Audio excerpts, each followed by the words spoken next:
tahura kahise wubake ibirama. Mbega mushingana vyoba bikwiye kubitahura. Ego cyane birakwiye kugira umenye ukuri kw'ibyabaye maze ubimenyesha abandi. None bimenyekanye vyoheza bikadufasha iki?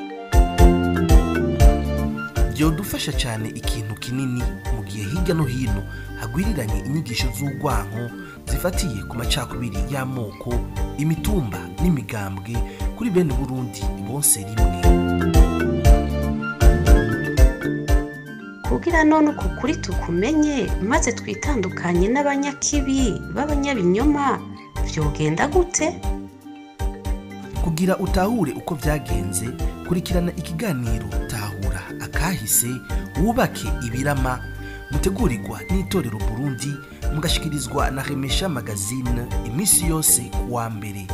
Tahura Kahise wubake ibirama. Marikuru mukoroni warampemukiye, mariko nagutwayike warampemukiye, mariko uri njyajya warampemukiye, mariko namugufise warampemukiye, we wanteje akaranda warampemukiye, mariko nteze intambara Iyi muriko murumviriza ni Remesha Magazine. Itorero, Itorero, Itorero. Bienvenue dans votre site. Itorero. Wezi tatu akaburungu itorero akaburungu org.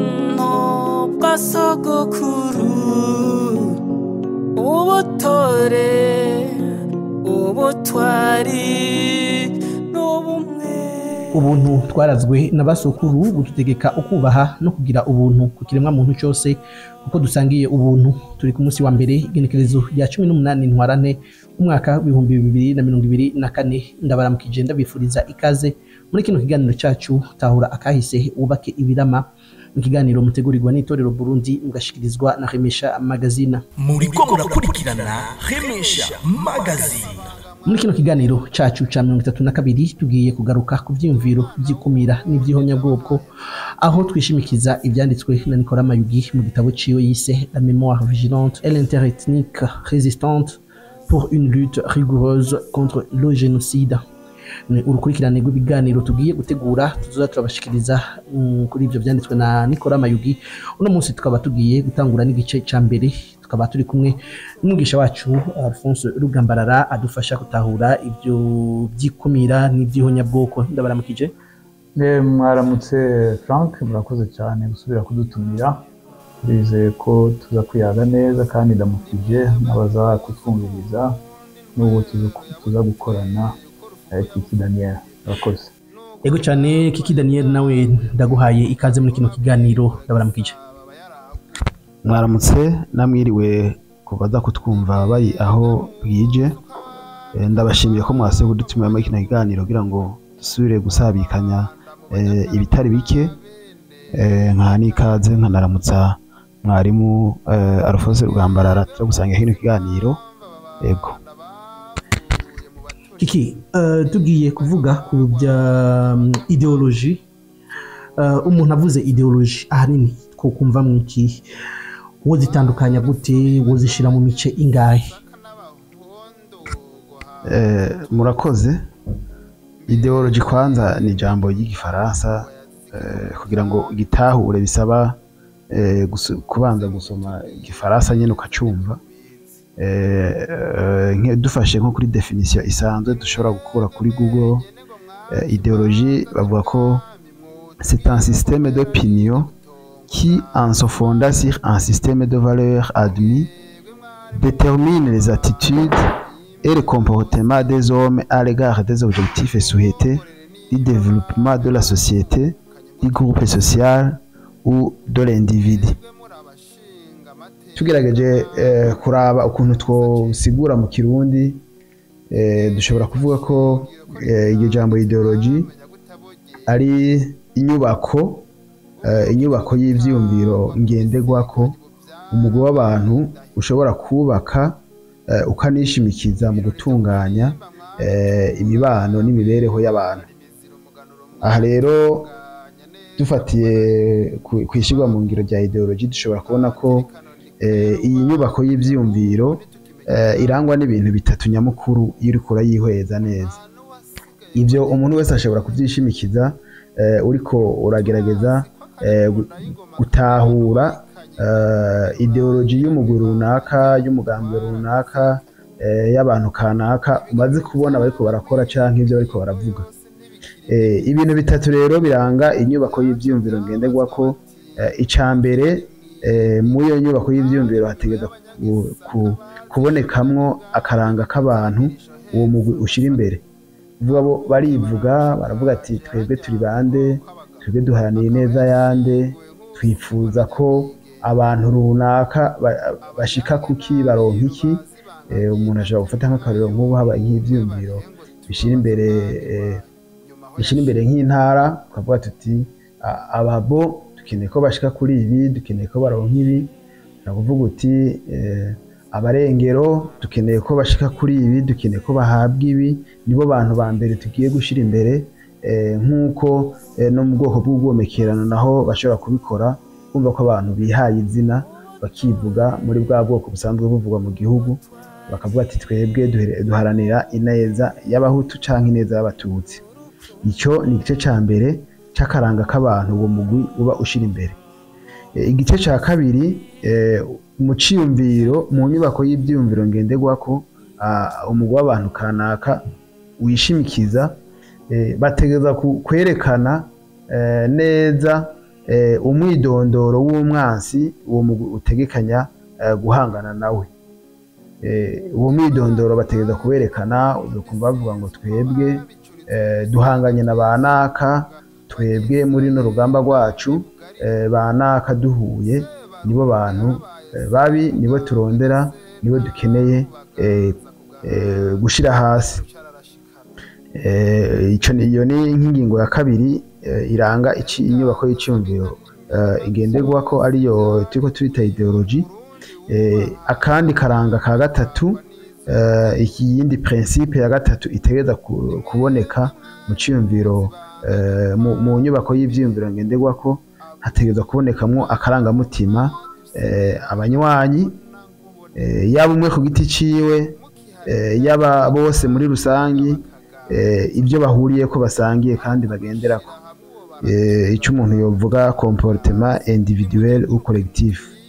Ni ukuvuga nimba umuntu afise iciyumviro, hari abantu bafise ideology yubakiye ku bayisilamu, uteza kumenya uti umuyisilamu arangwa n'iki. Abayisilamu iyo bahuye bafise amavaleur runaka aberekana. Ibyo rero ni ibice bitatu nyamukuru biza mu nsiguro y'inyubako y'ivyumviro ngenderwako arico turiko twita ideology. Iyi ideology rero abantu barayubaka, bakayikoresha, bakayigenderako, ariko irafise ibintu bibiri nyamukuru umuntu yivuga ko hari igihe abantu bubaka ideology nziza canke bakubaka ideology mbi.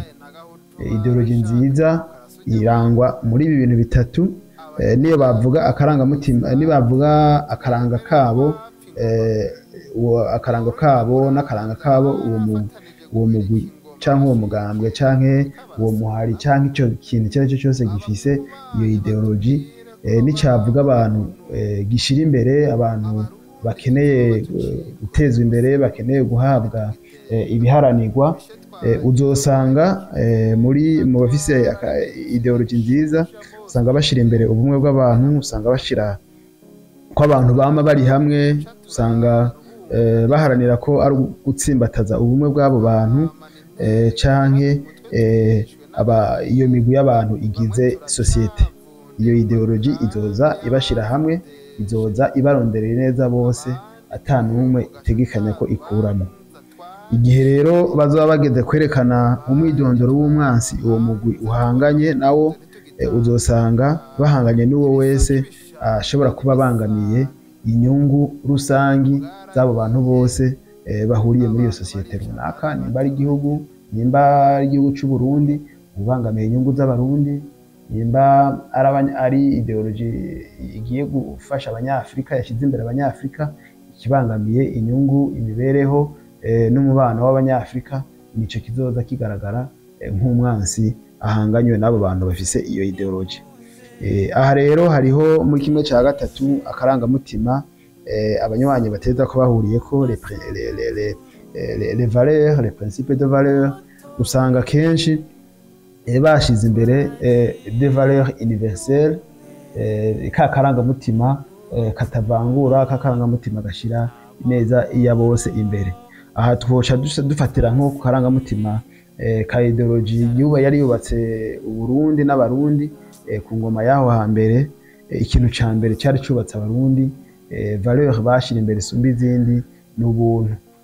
Nta murundi yabona kundi murundi mugenzi we abayeho kubera we, kuko murazi ko ukuntu bari babanye umwe wese yari afise uruhara rwiwe mu nyubako ya sosiyete no mu iterambere ryayo. Ni ukuvuga ko atanumwe atari afise uruhara ruteza imbere cyangwa bifitiye akamaro uwo ari we wese.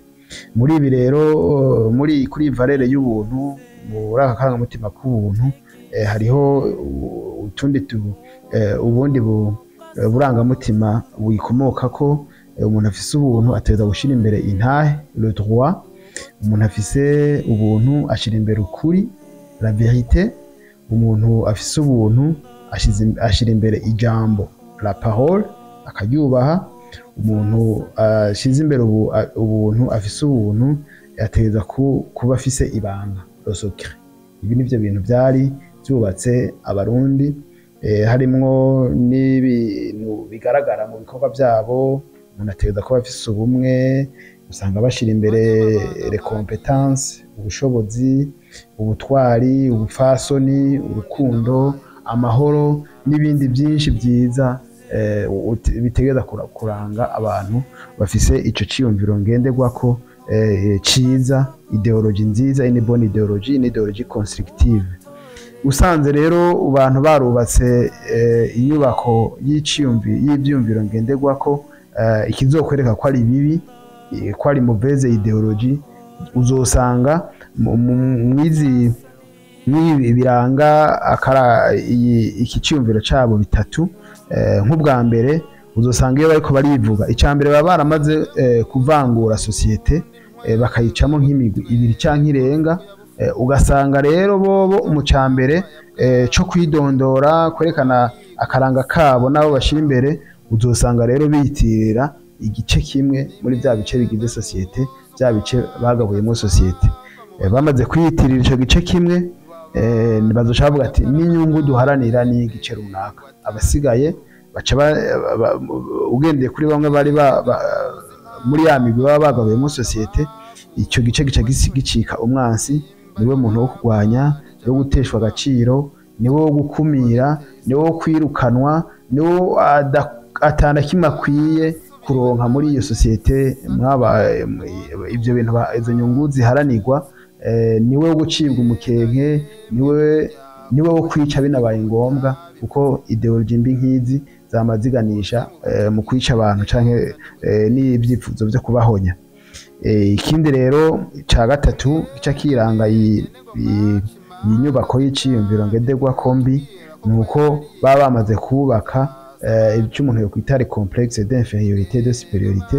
Baba bamaze kugaragaza twebwe banaka tubasumbye iki, banaka ntibashobora kudukanga.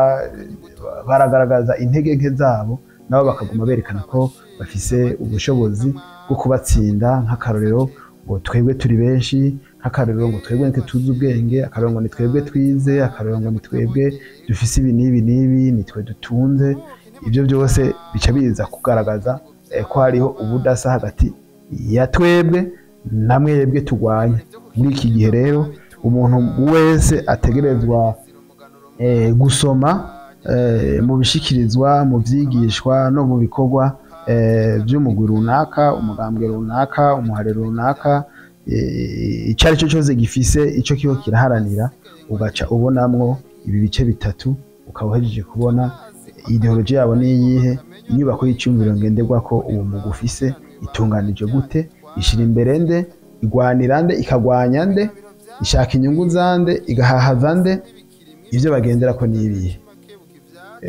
Nuko numva inyubako isiguro twoha ijambo ideology. Murakoze. Bazishorera n'ibwami bakazihimirisha heza amasaka aruhuke baranshakaje yararyamye koko abagabo akaba yashinguwe nk'usigwa na nyamwigendako abanyange n'abiru bazi bangagiye intatemwa y'umwe barihe ngo tubabaze umwami wanyu nyuma aho yashinguwe.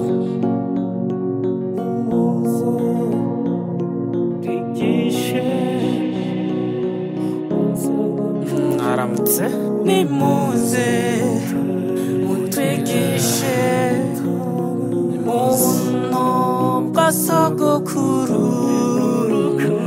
ubutore n'ubutwari n'ubumwe n'urukundo amahoro n'ubupfasoni n'ubusharagisha.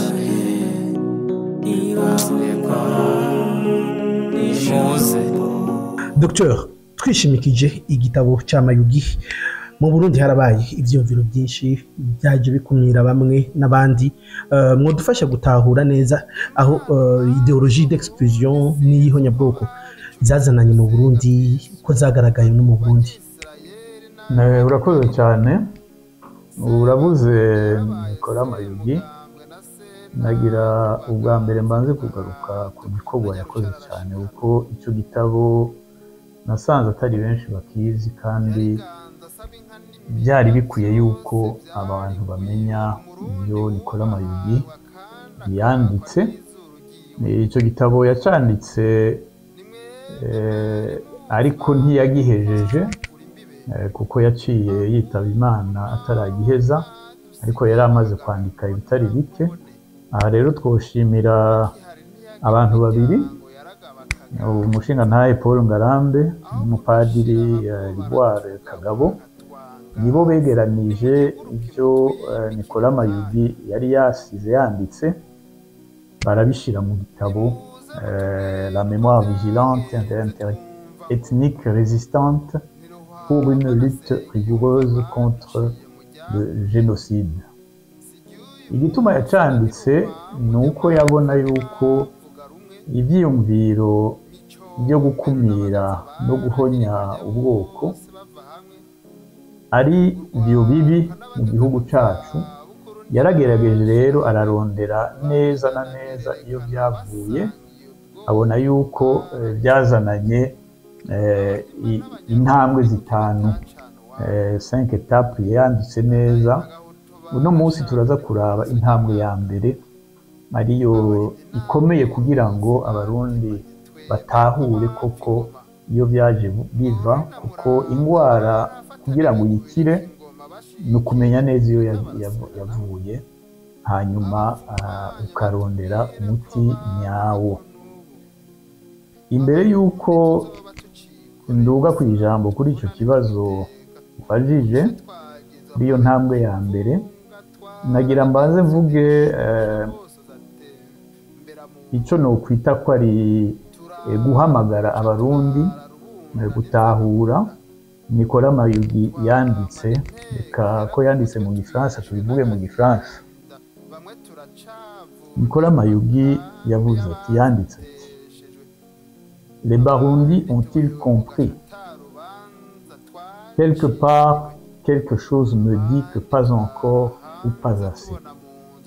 C'est pourquoi il faut reprendre la parole aujourd'hui pour redire au peuple burundais que le chemin de l'exclusion et de la ségrégation n'aboutit pas, que l'idéologie de l'extermination de l'autre et du génocide n'aboutit qu'à une chose: la tragédie qui emporte tout le monde dans les ténèbres de la mort ou par sursis dans l'errance de l'exil.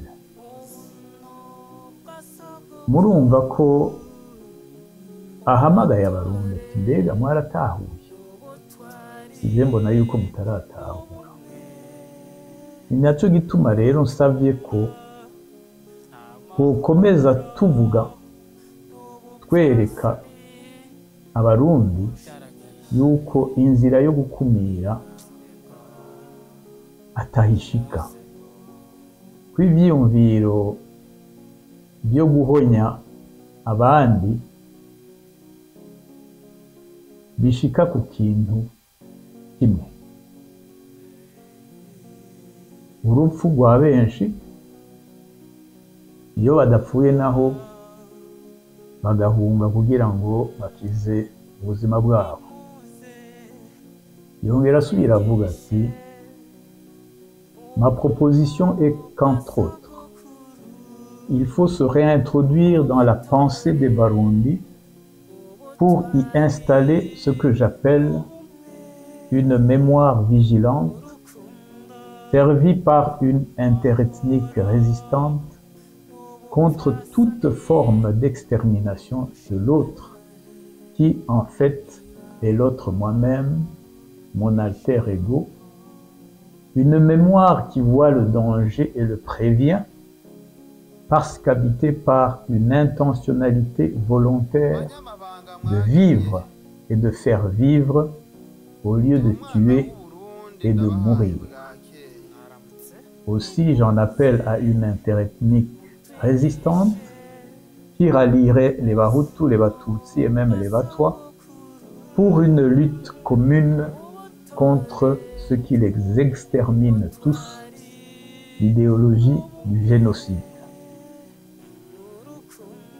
Urumva ngaha ko hamagaje rero abarundi bitwa Bahutu, bitwa Batutsi, bitwa Batwa, abarundi boshobora kuja hamwe kugira ngo barwanye ico cose cyitwa ko ari uguhonya uwundi. Uwo wundi akaba ari umurundi. Twame turi indarangabye kuri ivyo vyose vyoza vyerekana ko hari ugukumira kuhari. Abarundi bame bashira imbere ugushaka kubana no kubeshaho, hagushaka kwica no kwangaza. Tuje hamwe twese turwanye ivyumviro byose by'ihonyabwoko. Aya majambo ya Nicolas Mayugi arakomeye cyane, kandi twifuza yuko abarundi bataratahura nk'uko Nicolas Mayugi bivuze ati hari ikintu kimbwira yuko bataratahura cyangwa bataratahura neza. Abarundi bataratahura rero babona aya magorwa abarundi babayemo imyaka 60 yose batahandi yavuye atari muri ivyo vyiyumviro byo gukumira no guhonya ubundi bwoko. Niho rero yaciye agira ubushakashatsi bukomeye cyane. Ibitabo yasomye Mayugi yarabyanditse, umuntu arayibona mu mapaje ya nyuma y'icyo gitabo. Yasomye ibitabo byinshi kugira ngo ashike kuri iki gitabo.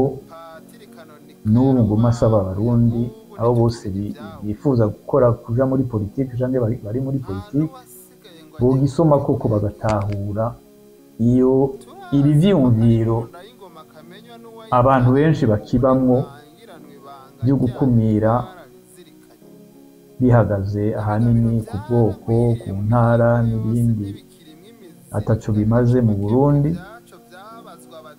mbotahura neza kugira ngo icyo yita virus yoga yaroza abarundi tuyirwanya tuyirandure hama dusubire kuba abarundi koko. Ati rero ideologie du génocide, ivyiyumviro vy'ihonyabwoko ni ati ubwa mbere ni icyiyumviro. Icyiyumviro rero kiba gifise aho bihagaze.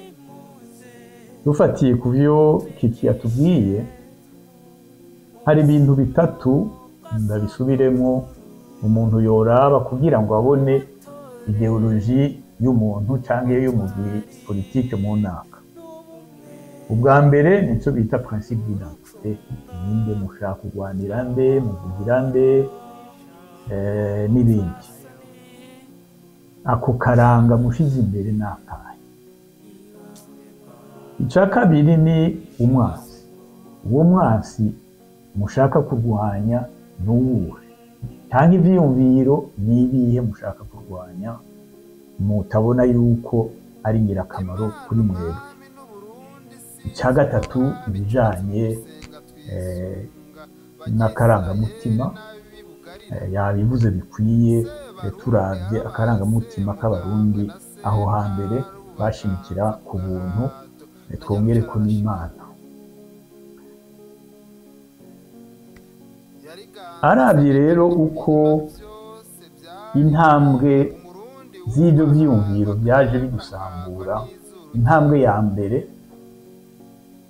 avuga yuko intambwe ya mbere ni ivyigwa abashakashatsi b'abazungu baje bakora muri aka karere kacu, berekana ibyo abarundi batari bazi, ati mbega baba hehe, imibereho yabo imeze gute n'ibindi, ariko bakavyandika babishira mu ntumbero ahanini yo kugabura abarundi.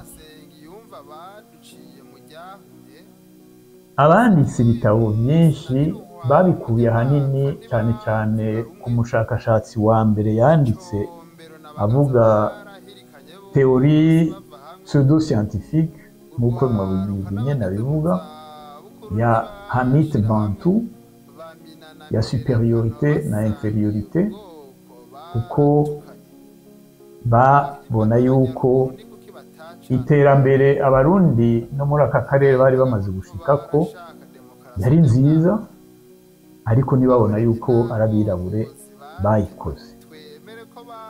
Rero uwa mbere yabyanditse umuntu yitwa John Speck, uwa kabiri yanditse byinshi kandi akabishyira muri ideologie yari uwitwa Hans Meyer.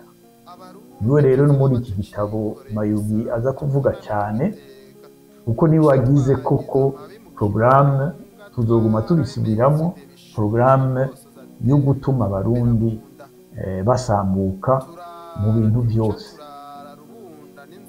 Tugarutse gusigura neza ideologie, ivyiyumviro byari bihari mbere yuko umuzungu aza, byari ivyiyumviro dufashe bya bintu bitatu Kiki yatubwira. Icya mbere akaranga n'akahe. Akaranga n'abarundi n'uburundi. Murazi ko n'ikivugo bashyize imbere bagikuye mu bya kera, Rwagasore arwanira independence, yari Imana, umwami, uburundi. Aho hose ni Imana imwe, umwami umwe, uburundi bumwe. Ako karanga rero karakaranga gakomeye cyane, kerekana ingene uburundi n'umwami bari kumwe munsi y'Imana yabaremye. Turavye n'ingwano zahabaye muri aka karere, abarundi barwana n'abanyarwanda, barwana n'abasukuma, barwana abarabu baje kubatwara abantu, barwanye n'abadagi, n'abarundi barwana. Nibyo naho umuzungu yaje kwandika ibindi, ntiyigeze avuga ati ingabo zarwanye zirwana n'abanyarwanda zari ingabo z'abahutu cyangwa zari ingabo z'abatutsi. bavuga ko ari abarundi bariko bararwana n'abanyarwanda, abarundi bariko bararwana n'abasukuma, abarundi bariko bararwana nabo bose babateye. Ni ukuvuga ko akaranga ka mbere kari uburundi n'abarundi. Tugarutse ku umwasi yarinde, turavye aho hambere imiryango ahanini niho yarwana yagura. Uburundi bwubatswe imiryango yagiye hamwe. Umuryango rero utari bwaje muri uwo mugwi w'abarundi, byarashika yuko barwana n'abarundi. Twavuze ko barwanye n'abanyarwanda, ni nacyo gituma usanga mu Burundi hari umuryango witwa abanyarwanda. Aho n'abana bavuye mu Rwanda wa mbere kera bazi Burundi, haba ku neza cyangwa mu gihe cy'ingwano baba Barundi, ariko bagumana ako karanga k'abanyarwanda, ariko naho bakagumanye bafashwe nk'abarundi. Abandi barwanye n'ingoma ya Ruhinda, yarwanye n'ingoma y'Uburundi. Ingoma ya Ruhinda iratsindwa. Abari muri iyo ngoma bitwa ahanini abahinda canke abashingo babaye abarundi. Nacyo gituma no turavye no mu miryango mu Burundi usanga iyo miryango ihari, ariko bakitwa ako karanga ka mbere k'umurundi. Rero umwasi waho hambere n'uwo wese yagoye abarundi, ariko gutera Uburundi n'ibindi. Abarabu nabo nyene baraje. Abarabu, abaswahili bazanye Islam, abarundi ntibigeze bayijamwo, naho byaje buhoro buhoro, ariko abarundi baragwanije kugira ngo abo Bayisilamu, abo Barabu ntibashobore gutwara abaja b'abarundi, kuko nibyo bari baje kurondera ahanini. Ikindi naco navuga kiyavuze gikomeye cyane ibijanye n'akarangamutima. N'ako karangamutima abarundi bari bagafise, bashimikira cyane ku Mana n'ubuntu, ariyo soko y'amavaleur yose abarundi bagendera ko yabisiguye bikwiye. Rero murumva yuko dufashe ideoloji ya kera y'abarundi yari koko iyo twokwita yuko bashira imbere la nation, ni kuvuga Uburundi, twoshira ko bari abanationaliste b'ukuri. Bashira imbere Uburundi, ibiranga Umurundi, ibiranga Abarundi, ibyo byose byari bihari, ari uko basenga, uko imibereho yabo yari yabo, nibo bayimwe.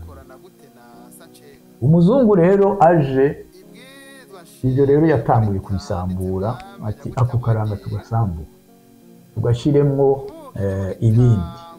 Ibyo byigwa rero bagize ngo ni scientifique kandi atari byo, byazanye rero mu ntango aya macakubiri tubona ubu tutaratahura neza iyo yavuye, ariko twebwe tuzokwama tubibasigurira abarundi kugira ngo babitahure, na cyane cyane novuga urwaruka, kuko nibwo rutaramugara cyane, kuko abandi abagiye mu bya politike, abagiye mu bwicanyi n'ibindi, abishwe, abababajwe, ibintu byabaye byinshi umurengera, kugira ngo rero umuntu mutahuze neza yuko ingorane yiwe iri ku muzo w'ababirigi, hari aho w'abadagi Murantunga n'ababirigi mu nyuma, hari ahatabitahura neza, kuko wewe abona ibya hafi, abona urya yamwiciye abantu, urya yamuhonyeje abandi, irya ideoloji, irya jenoside yabonetse, nibyo abona hafi. Rero kugira ngo twese dutahure neza yuko turi icyo nokwita mu Gifaransa victime, twese turi des victimes, tubimenye. Twaratewe, turarwara, badushira mu nzira itariyo yo gukumirana no guhonyana. Rero tudatahuye neza aho ibyo byiyumviro byose byavuye, n'amakosa tuba dufise. rero ahanini bamaze kwandika abo bazungu ibyo batoye mu Barundi yuko bamwe bavuye aha abandi bavuye aha batanguye kubyigisha mu mashuri. Ibyo tuzobigaruka ko ingene byagiye buyakurikira mu ntambwe zose Mayugi yanditse. Mugabo ahanini nashaka ngaha yuko dutahura neza yuko gutangura kuvuga kw'Abarundi bari mu migwi itatu itandukanye, ko hariho abitwa Abahamite, hakaba abitwa Ababantu, hakaba abitwa Abapigme, batari bafise igihugu kimwe, batari bafise akaranga kamwe. Ayo niwo makosa ya mbere yahabaye. Ikosa rindi rya kabiri nuko Abarundi cyane cyane abagiye muri ayo mashuri nyene bavyemeye bakamyiza mu mitwe yabo bakabyemera. Aha rero niho no uhagarikira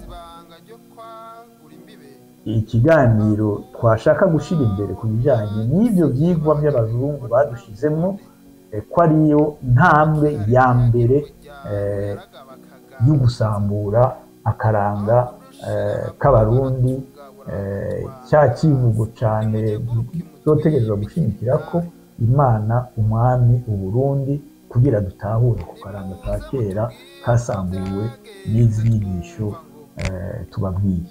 Murakoze.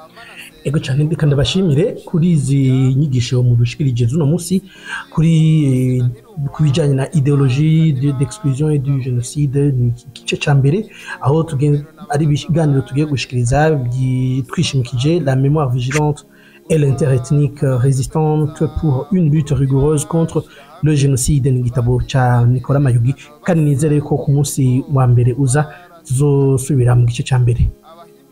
Murakoze cyane Frank, tuzobisubiramo kuko nababwiye yuko iki gitabo ca Mayugi gitwereka intambwe zitanu nyamukuru zatumye tuja muri ibi byiyumviro by'ihonyabwoko.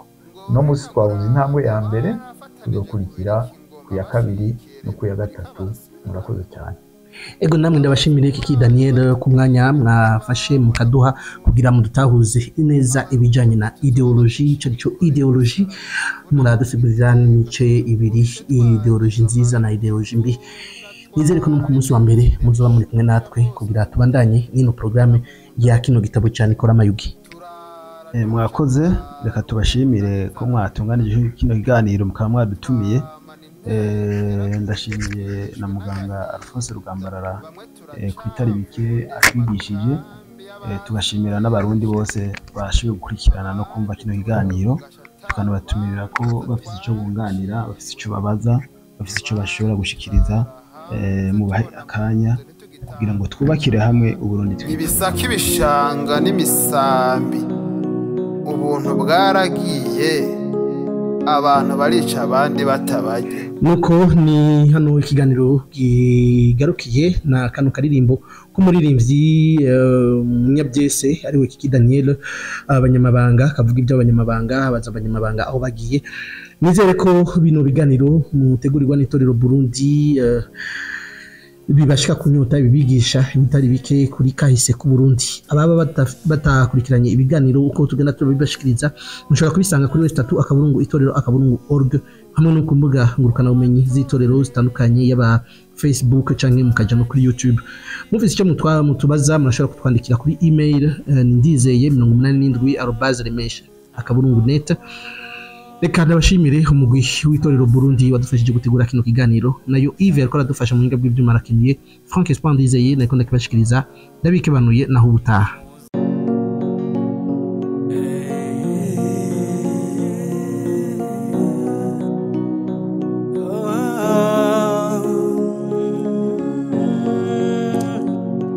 Nimuze mutwigishe ubuntu bwa sogokuru, ubutore, ubutwari, n'ubumwe, n'urukundo, amahoro, n'ubupfasoni, mushinga nahe ibanga n'ijambo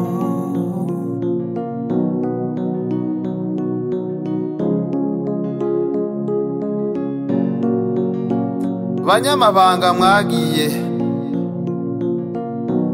ndi umwana w'u Burundi ndabahaye bwakeye mwaramutse nimuze mutwigishe mu buno bwa sogokuru ubutore n'ubutwari n'ubumwe n'urukundo amahoro n'ubupfasoni n'ubusharagiye ibanga imuze ni mwebwe muzi uko Burundi ntwero yabutweye uko rufuku yabufukuye nuko rugamba yabwaguye muheruka bihoma bwigura gisaba abayaraguye ni mwebwe muzi uko abamikazi bava mu banyaruguru mu babanda mu banyakarama n'abene ngo atanduru ni mwebwe muzi impamvu ababanda bavuye mu batoni nimba aribo bagwanije abaganwa vyoba biteye isoni barasubiriwe n'abanyagisaka n'abahondogo hazitutse mbega yemwe juru rya kugwa yazize iki ko mutabivuze nimuze mubitubwire neza nimwe mubizi ni mwebwe mwenyene ngo mwaca imanza z'ibwami mwotubwira koko yarari nyabutongo za samandari ni mwebwe mwari muzi amabanga yo ku kirimba yose nimutwongorere nimba abami baravukanye imbuto bose mwebwe muri abashinga amateka mwakorana gute na Sacega ibwirizwa nshingiro ko ritanditse mwamenya gute abogego ubuki ntibugitangwa kubisikanya ubu byarabaye indahiro ibirori vyo ku kirimba mwabitunganya mwiyubara imiziro umuganuro mwatunganya neza kuva narindi kukabankako patiri kanonika yarawubambuye abubu ntitukimenya ibyawo nta n'uwasigaye ngo anyeguruke ko yagiye turazi ko akari mu nda y'ingoma kamenywa n'uwayikanye ingoma ubu nirurangiranwa ibanga ryayo twararizirikanye ibigabiro vyaragwiriye mu mihingo yose ntibikirimwo imiziri ikigabiro c'imakebuka ivyaco vyabazwa batimba mukihari mwihigiro hari mu minwe y'abanyagisaka bazishorera n'ibwami bakazihimirisho heza amasaka aruhuke baranshakaje yararyamiye koko abagabo akaba yashinguwe nk'usigwa na nyamwigendako abanyange n'abiru bazi ibanga ry'intatemwa y'umwumwe barihe ngo tubabaze umwami wayo nyuma aho yashinguwe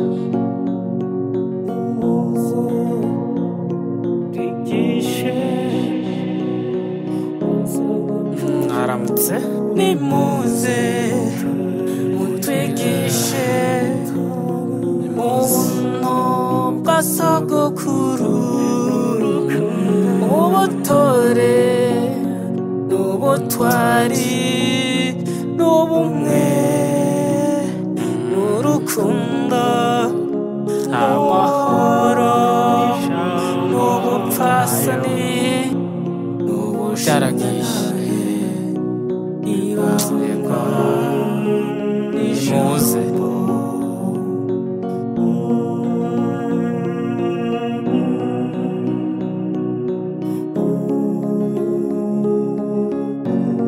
Imana umwami n'Uburundi sinzi uko babicuritse mu gusenga twisunga banyisirayeli n'abibugarire Sebarundi yarabaye Semugambwe na Sentare ububaganza ku gahato na Nyarucara arashikana.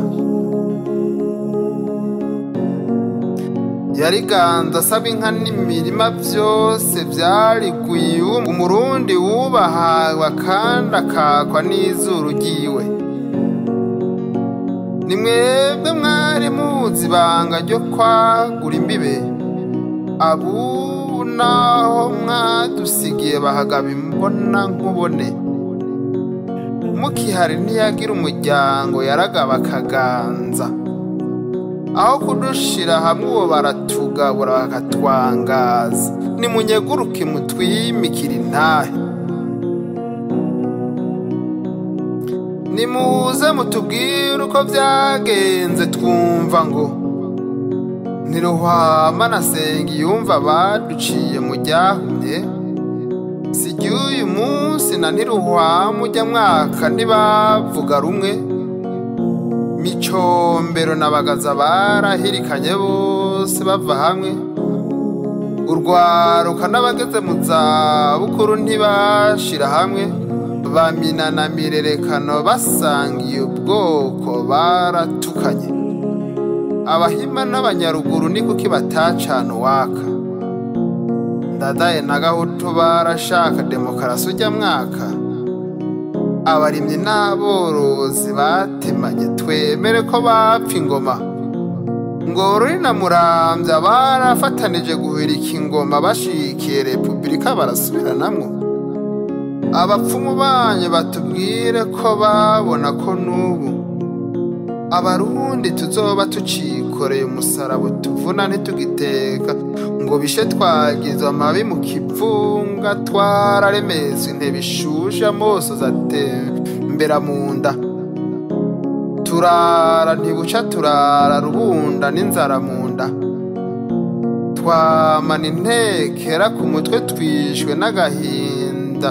Bamwe turacavunde mu makambi y'abaziteshejwe, abandi tubohewe mu gashatarubanza twaciriwe. Abandi turara hanze tubona mu nzu ntitugitanduka nyibisaka ibishanga n'imisambi.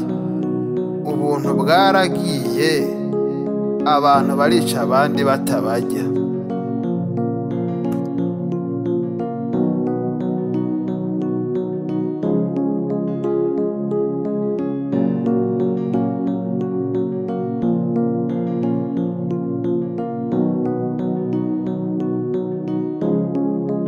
Aramutse nimuze mutwigishe ubuno bwa sogokuru, ubutore n'ubutwari n'ubumwe n'urukundo, amahoro n'ubupfasoni n'ubusharagisha. Nimuze